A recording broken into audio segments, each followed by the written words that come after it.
Hello my dear students, welcome back to the video. So, most of you must have gone to the first part of the video where I had in details explained the limits, the one-sided limits and the properties of the limits. In today's video, I will be dealing with some important sums that are very common in our JEE means. Okay, what are the tips and tricks to solve it, and a very important theorem, that is sandwich theorem. So stay tuned and let's get to the video. So in the last part we had already discussed about the limits, how is it formed, what is its definition, and we had also discussed the properties of the limit. There were four properties. We had addition, subtraction,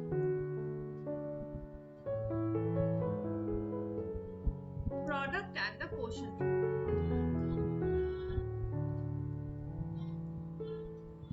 Product and the quotient rule. Now, today we will be discussing more about these rules, and rather we will actually learn a new theorem regarding the product rule of the limits, which is going to be very handy when we are going to find the limits of the algebraic expression. So, what is that? So, the theorem says, suppose Px is a polynomial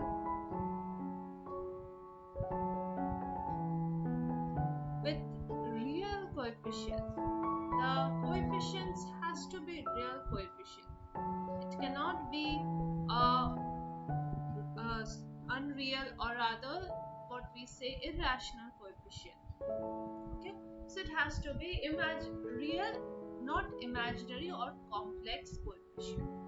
Okay, that is Px will be a0, a1x, a general form of the equation.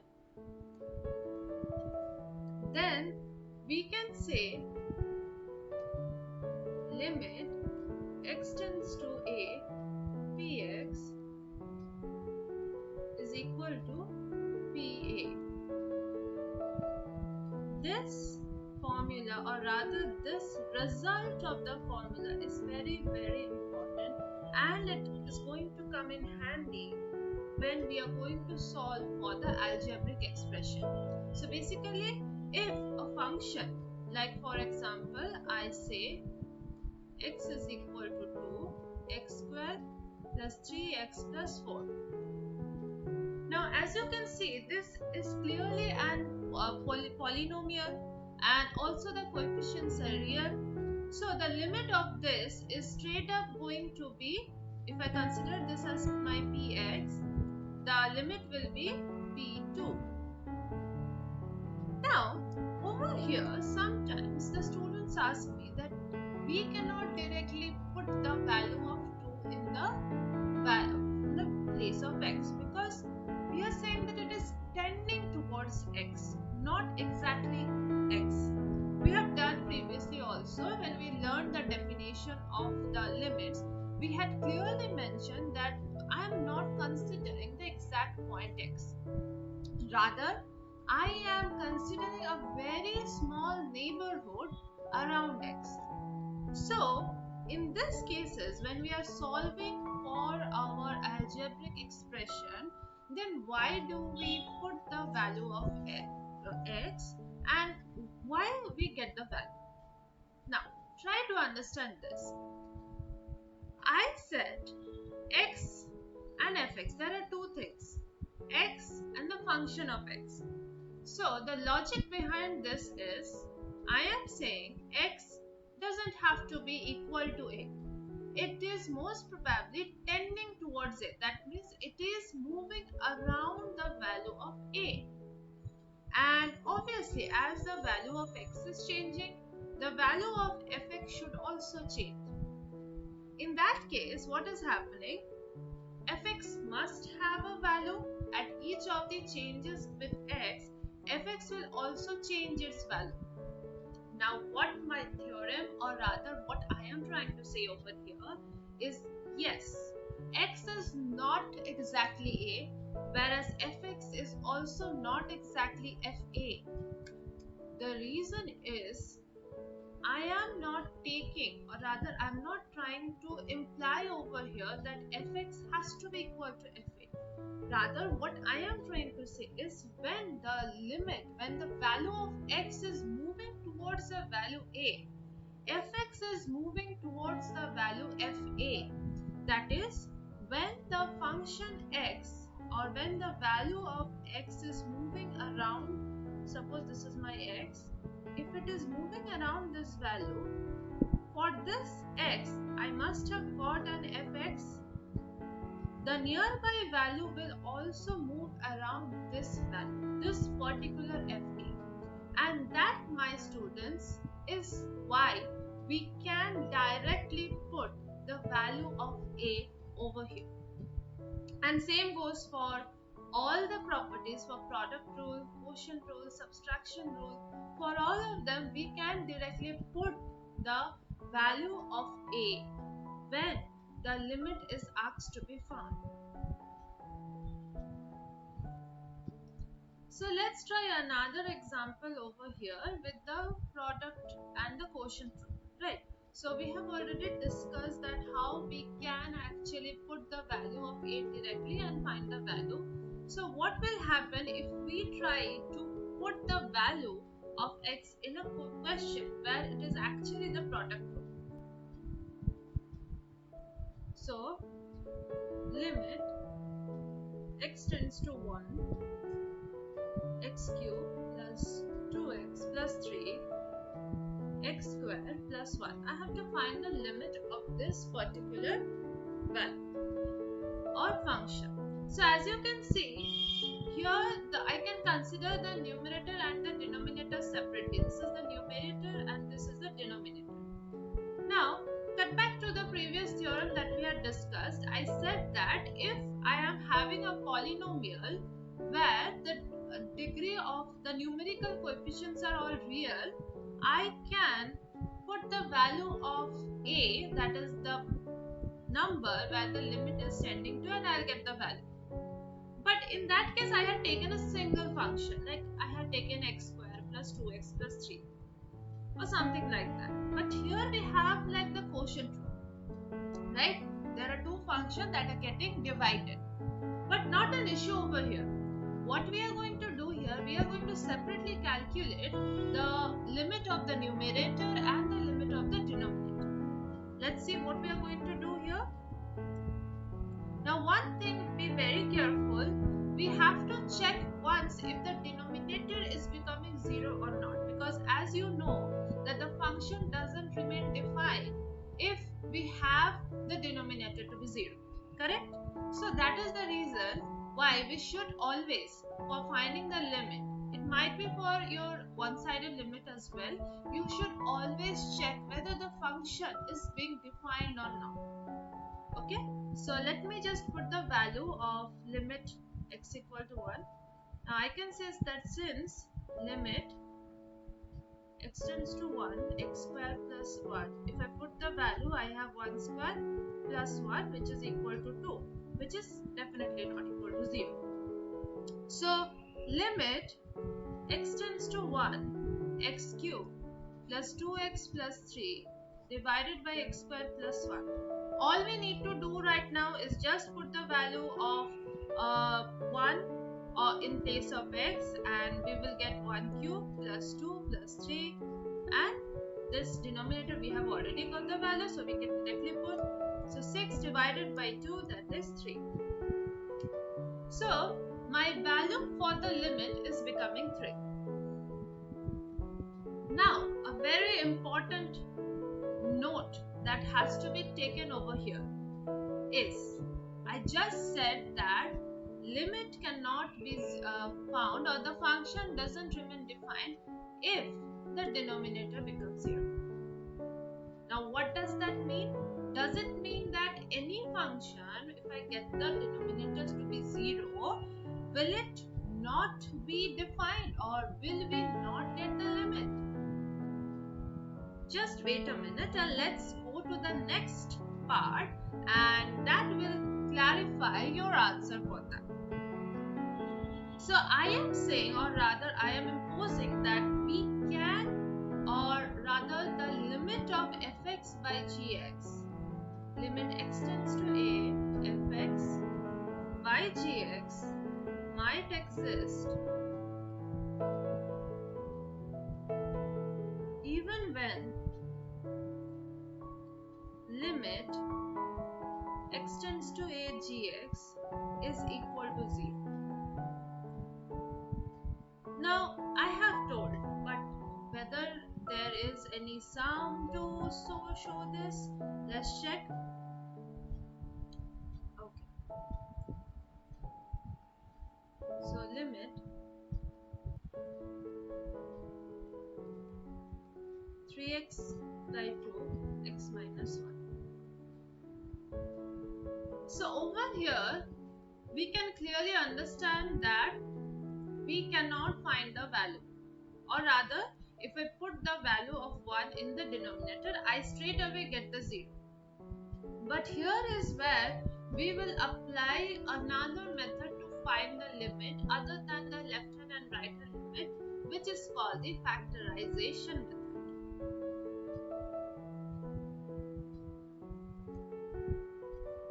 Now what exactly is this factorization method? So factorization method is basically we have to factorize. Now what we will factorize and what is the advantage we get? देखो यहाँ पे I can see that if I place my value 1 in both the numerator and the denominator, I get a 0 by 0 form, right? The numerator also becomes 0, the denominator also becomes 0 if I put the value of x equal to 1. The problem is, or rather the reason why we are getting the 0 over here is because the functions are arranged in such a way that x minus 1 is a factor of this terms or expression. What we have to do? We will try to remove this one. We will try to remove this x minus 1. And then let's see what happens.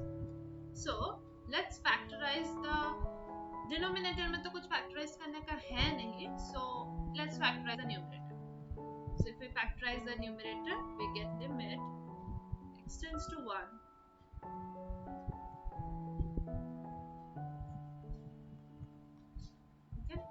So now I can cancel out this x minus 1. See, in the numerator and the denominator both we are getting the same factors. So we can cancel them out. And what am I left with? I'm left with x minus 2. So now there is no problem because I am getting the denominator to be 1. So I can put the value of 1 and I'll get minus 1 as my limit.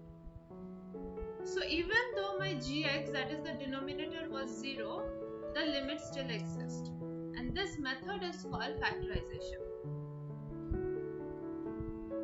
So जब भी you will see specifically for the quotient rule, this is specifically, or rather it's more used in quotient rule because quotient rule में ही denominator आता है and denominator आने से उसको एक 0, numerator में सिर्फ 0 रहने से it's not an issue, we can just put that the limit tends to 0. But the problem arises once we get the denominator to be 0. And denominator तभी 0 होगा जब quotient rule होगा, right? That is when we'll have fx and gx. That is the reason we use factorization method. Factorize करके we remove out the part or the term that is making the whole sum or the whole algebraic expression to be 0, and then we finally find out the limit in the same process, like where the polynomial is given and the numerators or the numerical coefficients are real and we can get the value. ठीक है? अच्छा, but अगर मुझे एक ऐसा function दे दिया which I cannot factorize, else. Like, for example, so let's take another example like limit x tends to 4, x minus 4 root x minus 2. So I don't need to say over here, but you can very clearly understand कि यहाँ पे अगर x के जगह पे I put 4, you will again get a 0. But इसको तो factorize नहीं कर सकते हैं because it's already given in a linear term. What am I going to even factorize for? So इसका method जो है, and this is only when you get roots in the numerator or the denominator. जब ऐसे terms आते हैं ना, then only we use this, not for the simple ones where the factors can be made. ठीक है? तो ये सब जो coefficients रहता है in that particular sums or particular types, we use the method which is called the rationalization method. Rationalization method. क्या होता है उसमें? Rationalization में क्या होता था? We used to rationalize the denominator. So the same thing will be done over here also. So fx x minus 4 root x plus 2 root x minus 2 root x plus 2. So we get, sorry, limit लिखना होगा, limit x tends to 4. Limit x tends to 4. So what do we get? We get x minus 4 root x plus 2, and this one is x minus 4 over here again. So if we cancel it out, we can find the value of root x plus 2, which is 2 plus 2, 4. So this is again another method for finding out the value of the limit, of my limit, which is being asked to me. ठीक है? So we have learned the two methods, factorization method and rationalization method. ठीक है? So what have we learned till now? We have learned the finding out the left hand limit and the right hand limit. If both of them are same, then the value is the limit. But obviously we are not going to stretch over it again and again because process बहुत लंबा है, time कम है. ठीक है? तो when the time is at crunch, basically algebraic expression जब होता है, not even algebraic expression. अच्छा, so till now I was explaining that how will you directly find the limits of algebraic expression. But have you ever thought that what if we have only trigonometric values? For that, there are some very common limits that is there. For example, limit x tends to 0 sin x by x. Now, जितना हम लोगों ने पढ़ा है, if we think like that, you know that sin x भी 0 है at x tends to 0 and x is also 0. But an interesting fact is the value for this is 1. Now, how is it possible? उसके लिए first understand sandwich theorem. What is sandwich theorem? जैसे I was saying that for trigonometric limits, we cannot directly use those factorization or rationalization method because most of the times factorize करने का कुछ होता नहीं है. वहाँ पे कुछ general values दिए हैं, ठीक है? But कैसे दिया है and why does it occur अचानक से? I had given you the example of limit x tends to 0. I just said that limit x tends to 0 sin x by x is equal to 1. तो आपको लग सकता है अरे भाई 0 बैठाने से तो ऊपर वाला भी 0 हो रहा है, नीचे वाला भी 0 हो रहा है. Then ये 1 कहाँ से आ गया? ठीक है? So to understand that, we have to learn what we call as the sandwich theorem. So sandwich theorem says that suppose we are having three functions gx, fx and hx with this relation where fx is lying between gx and hx for all x in the interval a. Interval containing A, but not exactly A, but not maybe A. Now we are assuming, or rather we are saying, that the limit of x tends to a gx as well as limit x tends to a hx both are tending towards the value L. Tab, what will happen? Then automatically limit of x tends to a fx will be existing and also will be equal to L. कैसे होता है? Let me show you by the graph. Suppose I am taking three functions. I'm saying that this is my fx, okay, and this is my, let's say this is my gx, and let me take another color to define the third one. This is my hx, okay. Now I am taking the value maybe around here. So fx limit tend कर रहा है around somewhere around here. If I put the value somewhere around here, gx is also tending toward the same process here. अब क्या है ना, fx is already lying between this value for the whole interval, तो इसको तो यहाँ पे जाना ही है. मतलब try to see this. If I squeeze two things like sandwich theorem क्यों बोलते हैं इसको? Sandwich के अंदर when we put the fillings, the two sandwiches pack the fillings, right? The fillings cannot say okay no I want to go in the different path. ऐसा नहीं बोल सकते. बोलने से भी उसको वहीं पे ठूस दिया जाता है ना? So that is the thing I'm saying over here, and that is the theorem what it is trying to say कि दोनों साइड में जो functions है, the two functions gx and hx, they are actually taking the function fx to the same limit, even though it doesn't want. उसको वहाँ पे जाना ही होगा, ठीक है? So this is what exactly we are going to use, or rather applicable for different, or rather the most important fundamental trigonometric rules that we are going to just learn now. Okay, sin x by x, tan x by x, सबका value 1 क्यों होता है? This is the reason why.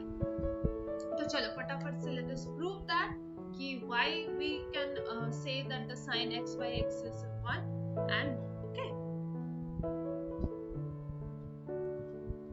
अच्छा, तो proof करने के लिए I have taken a circle, unit circle.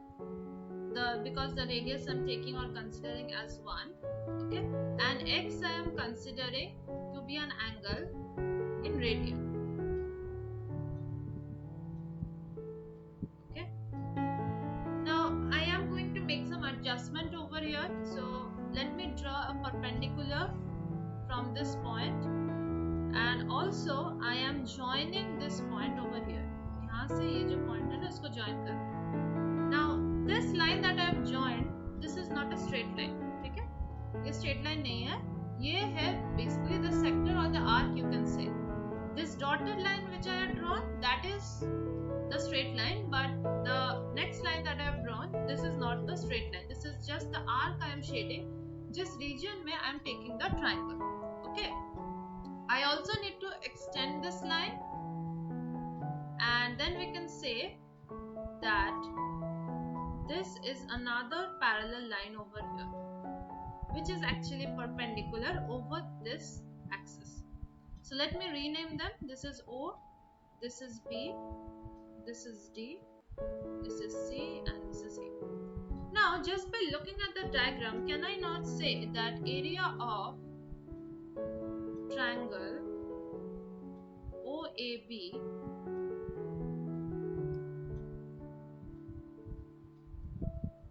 is OAB, okay, OAB, if I take it, this is less than area of sector OAB, and this is less than area of OAD triangle, okay. So I gave you the condition, but then what is the area of this triangles and the sectors? So let's go to the area of triangle AOB. This is half of OA. OA I have taken the base, and BC. BC is the perpendicular. This line I had taken the perpendicular. Okay. So now half into 1 base कितना था? OA was my 1, right? Now BC निकालना है, ठीक है? BC, this is the line and this is the angle. So can I not say BC will be equal to the sin x? ठीक है? Okay, so OA and BC, that is for the first triangle, we got OAB as half sin x. Similarly, if I try to find the area of the sector OAB,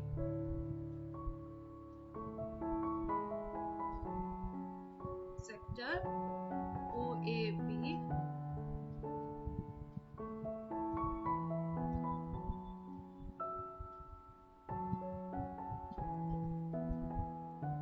area of the circle.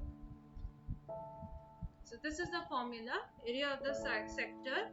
We have read it in class 10, that is क्या होता है? Pi plus 360 degree into the area of the circle, right? That is pi r square. यहाँ पे since we are considering in radian, I have just converted this 360 into 2 pi. ठीक है? So x by 2 pi into area of the circle. So x by 2 pi into 1 square, that is equal to half x. ठीक है? Last but not the least, area of OAD. So OAD कितना है? Half of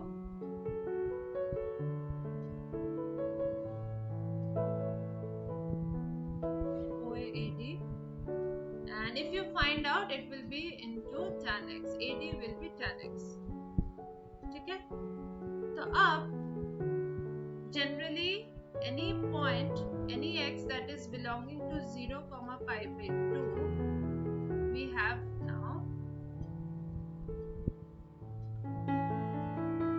sin x half times tan x. Okay, so if I divide the whole thing by sin x, half तो cancel होना ही है, so 1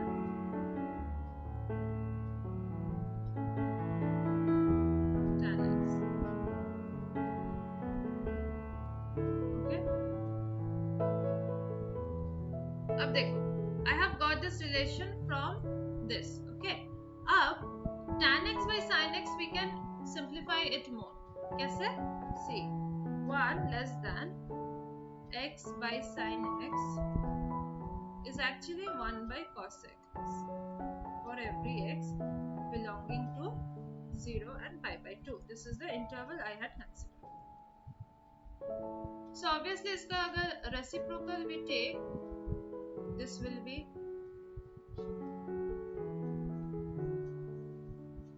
so cos x. ठीक है? तब यहाँ पे एक result we are getting, right? So let me just quickly erase this and write the result we are getting. So क्या result मिला था मुझे? Cos x by sin x by x is less than 1. ठीक है? For x belonging to 0, pi by 2. So this is very important because now I can see that ये जो sin x by x जो function था, the fx that I had considered, it is actually lying between two other functions, which is gx and hx. अगर मैं replace कर दूं x को minus x से, this will still remain x. Sin of minus x by minus x, minus x, again sin x by x हो जाता है. That means even if I change into negative, the value remains same. तो कोई दिक्कत नहीं है, ठीक है? तो both the things are 2 से लेके पाई बाई 2 तक की the relation is cos x 1. Okay, now अब क्या होता है, limit x tends to 0, cos x cos 0 में जा रहा है, so that is the value 1, and 1 itself is a constant function. वो constant function है तो वो कहाँ ही जा सकते हैं, the constant function will obviously go to the value 1, right? अब देखो sandwich theorem, what did it से, अगर ये 1 में जा रहा है, ये 1 में जा रहा है, then this will have to go to 1, and this is exactly where sandwich theorem has come into handy. ठीक है, ये निकालने के लिए, वरना we would have never got the value of sin x by x, right? So similarly we have other rules also, sin x by x के साथ साथ we have other rules also, like limit x tends to 0, cos x by x, that is also equal to 1, tan x by x, sorry, not cos x by x, limit x tends to 0, tan x by x is also equal to 1. Okay, ठीक है, so these are the important rules that we have to know over here. ठीक है, और आता कहाँ से, sandwich theorem से. तो चलो फटाफट लेट्स डू सम जहाँ पे इसका एप्लीकेशन भी होता है, and how do we actually try to make the trigonometric terms in such a way that we actually can use this formula, right? ये directly नहीं आता है, but we have to actually arrange it in a certain way so that we can get the formula. ठीक है, तो चलो फटाफट से करते हैं. Okay, so the first sum that we are going to solve is an important one. So limit x tends to 0, 1 minus cos x by x, and we have to find the value for that. Okay, so as you can see, if I put 0 over here, again I get a 0 by 0 form, but हम लोगों के पास जो formulas है, it is basically limit x tends to 0, sin x by x and cos x by x. So क्या हुआ, we have to rearrange, or rather we have to imply in such a way that we get those terms in our particular sum. So as we can recall that 1 minus cos x is actually 2 sin square x by 2 by x. So इसको मैं अगर change कर लिया तो फिर this becomes sin x by 2 by x into sin x by 2, right? Now this I can break it down, sin x by 2 x by 2, and this will remain as sin x by 2. ठीक है, now limit x tends to 0, my formula was limit x tends to 0, sin x by x is equal to 1. Now necessary नहीं है that you have to have x as x only.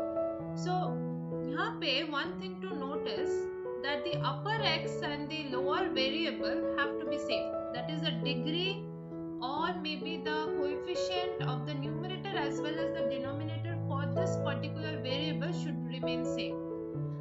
Now if I compare this, the numerical coefficient as well as the degree of this is remaining same, so I can apply the formula here as well. Okay, now from the product rule of the limit, we have learned that if we can break a particular functions into two different, like for example here fx and gx I have broken down. So limit x tends to 0, 1 minus cos x by x will be equal to limit of x tends to 0, sin x by 2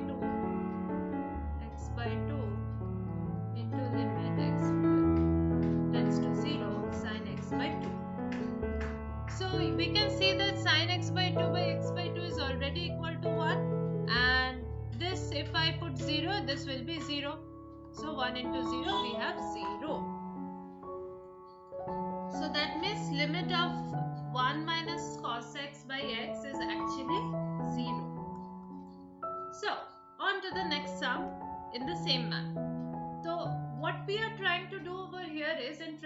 geometry, since we cannot factorize, obviously, we will try to use the laws that we have learned. That is sin x by x equal to 1 and tan x by x equal to 1. Now, another thing over here is, also remember that the reciprocal will also be equal to 1. If suppose you have any terms where this is coming as x by sin x, this will also be equal to 1. Okay.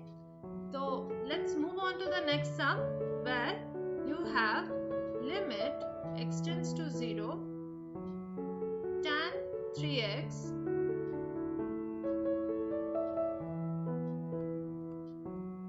by sin x sin 2x sin 2x. Okay, tan 3x divided by sin 2x.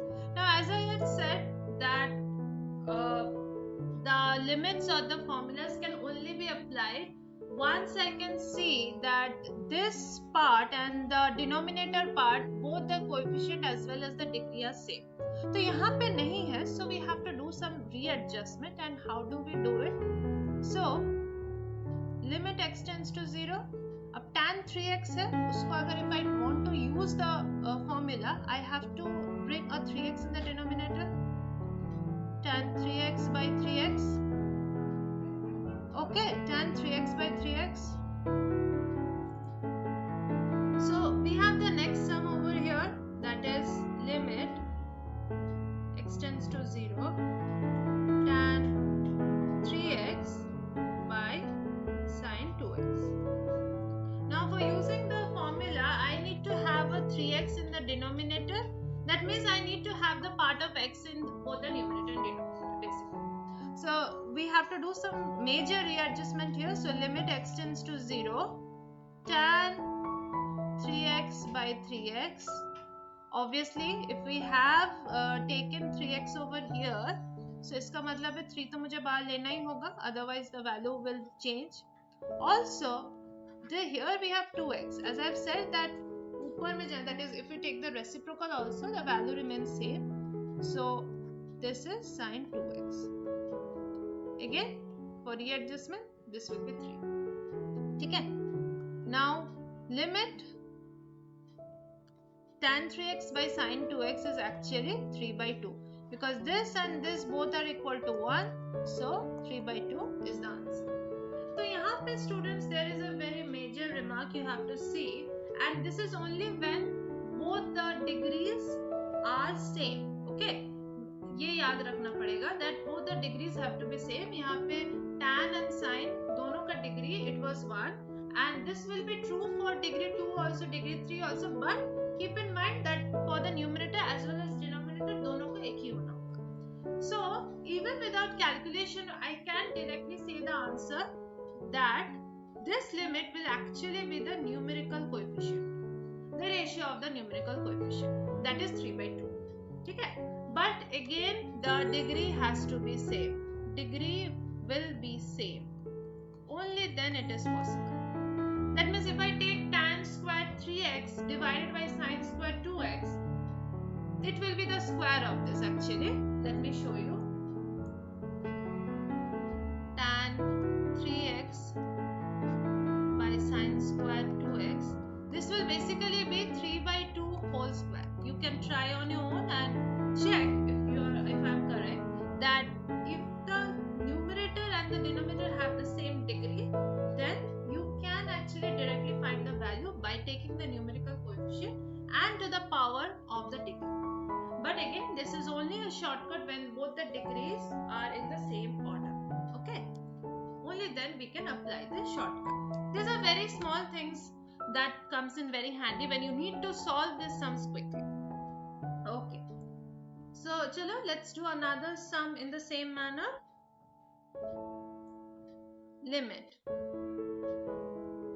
x to the sin 3x x.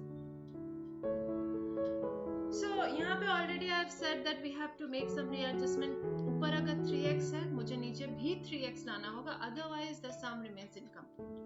So, limit x tends to 0 sin 3x by 3x. So since I am dividing it by 3, I will multiply it by 3. So if I cancel out. This will be equal to 1 and 3 into 1 is 3. Okay, 3 into 1 is 3. That is the value of the sum. So students, आज के लिए इतना ही. So I hope that you have all understood the concept. You have understood what are the sandwich theorem, the important limits that is related to it for the trigonometric, and how you can directly solve the algebraic expression. Now, अगर आपको समझ में आ गया है, I have listed down some important sums in this end of the video. उसको solve करो. If you have any question, you can comment down below, and we will meet in the next video. For part 3, keep following the channel, subscribe it, and like the video.